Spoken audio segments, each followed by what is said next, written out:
ವರಹಸ್ವಾಮಿ ದೇವಸ್ಥಾನಕ್ಕೆ ಬಂದಿದ್ದೀವಿ ಸರ್. ಇಲ್ಲಿ ಬಂದು ಇಷ್ಟಾರ್ಥ ಎಲ್ಲ ನೆರವೇರುತ್ತೆ ಅನ್ನೋ ಪ್ರತೀತಿ ಇದೆ.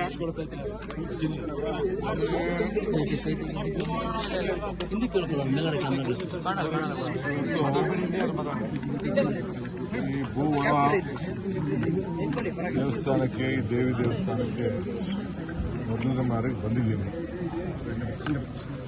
ನಾನು ತಿಹಾರ್ ಜೈಲಲ್ಲಿದ್ದಾಗ ನಮ್ಮ ಅತ್ತೆ ಮಾವ ಇಲ್ಲಿಗೆ ಬಂದಿದ್ರಂತೆ, 4 ಬಾರಿ ಬಂದಿದ್ರಂತೆ. ನನಗೆ ಗೊತ್ತಿಲ್ಲ, ಆಮೇಲೆ ಗೊತ್ತಾಯ್ತು. ಒಬ್ಬ ನನ್ನ ಸ್ನೇಹಿತರು, ನಾನು ಅವ್ರ ಹೆಸರಿಡಕ್ಕೆ ಹೋಗಲ್ಲ, ಬೇರೆ ಪಾರ್ಟಿಲಿದ್ದಾರೆ, ಶಾಸಕರು. ಅವರು ನನಗೆ ಕಳೆದ 2 ವರ್ಷದಿಂದ ಭಾಳ ಒತ್ತಾಯ ಮಾಡ್ತಾಯಿದ್ರು. ಈಗ ಹೋಗಲೇಬೇಕು ಅಂತ ನನಗೆ ಭಾಳ ಹಿಂಸೆ ಮಾಡಿದ್ರು. ನನಗೆ ಇದರ ಮಹಿಮೆ ಅರ್ಥ ಆಗಲಿಲ್ಲ.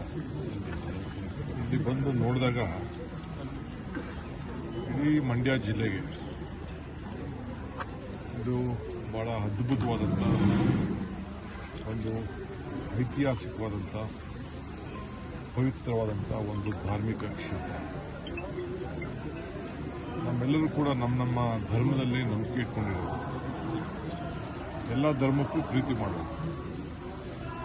ಈ ದೇವಸ್ಥಾನದಲ್ಲಿ ಎಲ್ಲ ಧರ್ಮದ ಜನ ಬಂದು ಇಲ್ಲಿ ಪ್ರಾರ್ಥನೆ ಮಾಡಿಕೊಂಡು ಅವರ ಇಷ್ಟಾರ ವಿಚಾರಗಳನ್ನು ಹೇಳಿ ಪಡ್ಕೊಂಡು ಬರ್ತಾ ಇದ್ದಂಥ ಒಂದು ಪದ್ಧತಿ ನೋಡಿ ಭಾಳ ಅದ್ಭುತವಾದಂಥ ಕೆಲಸ ಕೂಡ.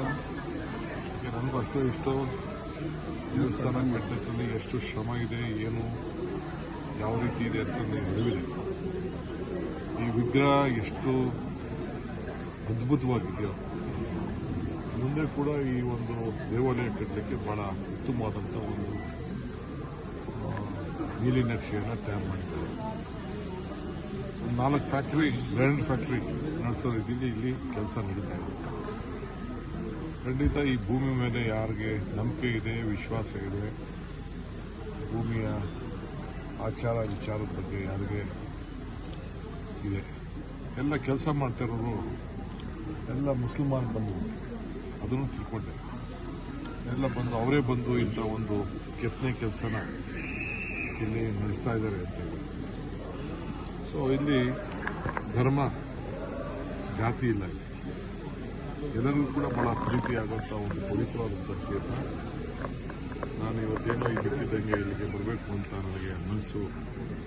ಈ ಭಗವಂತ ನನ್ನನ್ನು ಕರೆಸ್ಕೊಂಡು, ಈ ಭೂತಾಯಿ ಇಬ್ಬರು ಕೂಡ ಕರೆಸ್ಕೊಂಡು ಭಾಳ ಸಂತೋಷದಿಂದ ಇಲ್ಲಿ ಪೂಜೆ ಕೆಲಸ ಕೂಡ